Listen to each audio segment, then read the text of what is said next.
What if the reason your manifestations aren't working is because they're not yours?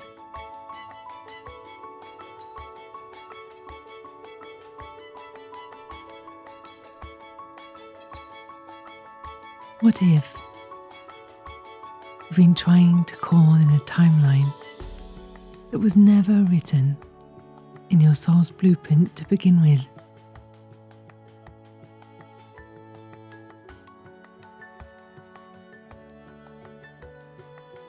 Most people are trying to think their way into abundance. They visualize, they journal, they say the affirmations, and yet something still doesn't feel right. Today I'm going to share the moment where everything shifted for me. The inner alchemy that turned my manifestations from friction to flow. But before we go there, I need to take you back to a moment where everything changed. The part most people pass by, the part where truth begins.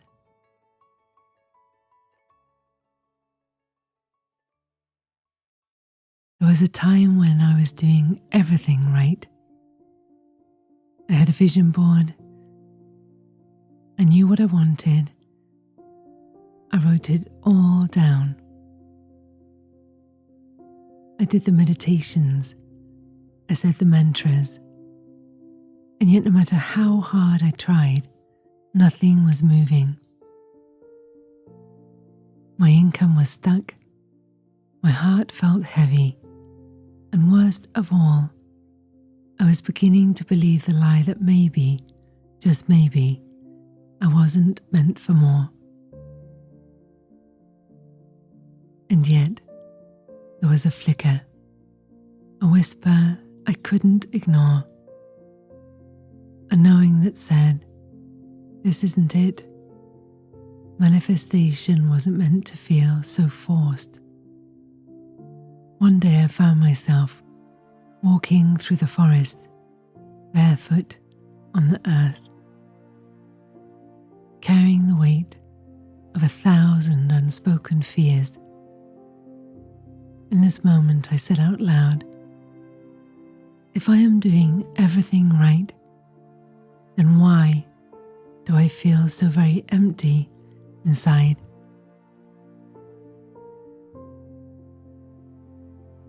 That was the moment that my soul began to speak.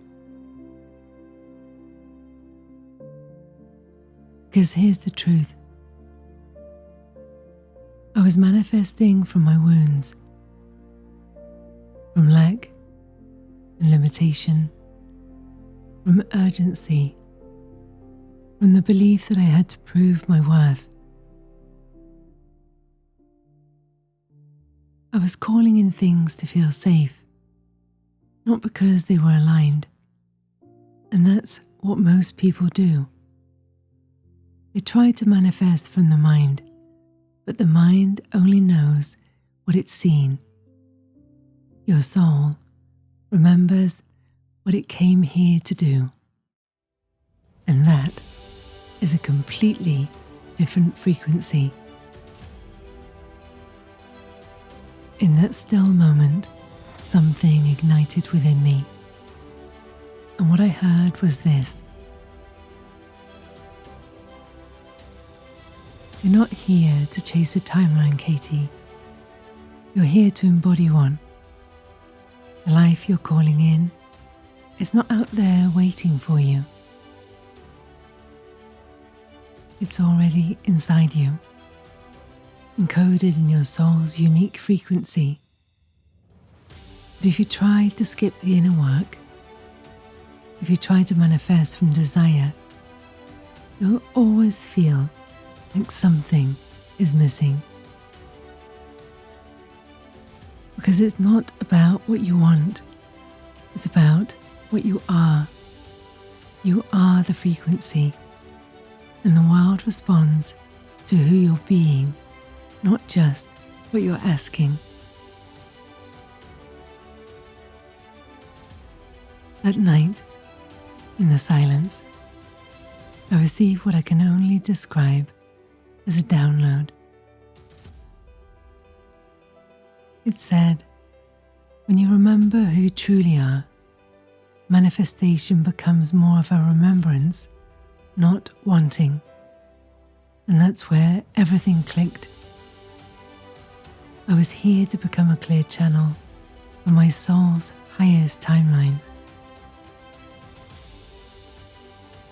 To live, to breathe, and to speak from that place. Not to make it happen, but to let it flow in, through, and as me. And that's when I began building my process, the path that I now teach. A sacred structure that I call release, remember, and rise.